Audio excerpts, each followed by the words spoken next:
kõik teed ja rajad, mis läbi on käidud, on olnud künklikud ja uttumatunud. Mul käies kõrvu kostusid helid, mis olid nii kaunid, et püüdma läksin ma neid.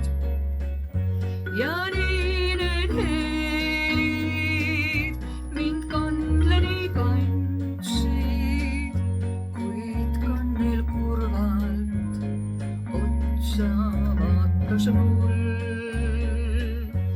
Ma kandle haarasin ja kodu tal andsin ning lasin kandle õpetada end. Nii said meist peagi parimad sõbrad, mu sõrmed kandle keeli õrnalt paitavad. On õnneks neid, kel mu kandlemängu meeldib, kuid on ka neid, kes on halvustanud mind.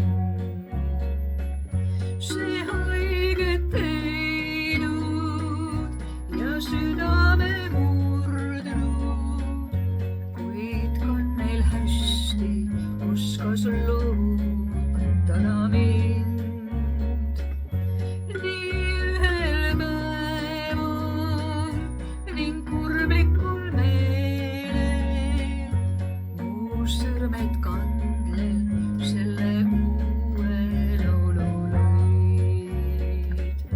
Ma väga tänulik, et kannel sõbraks nüüd mulle ja olen kandlesse ka siiralt armunud.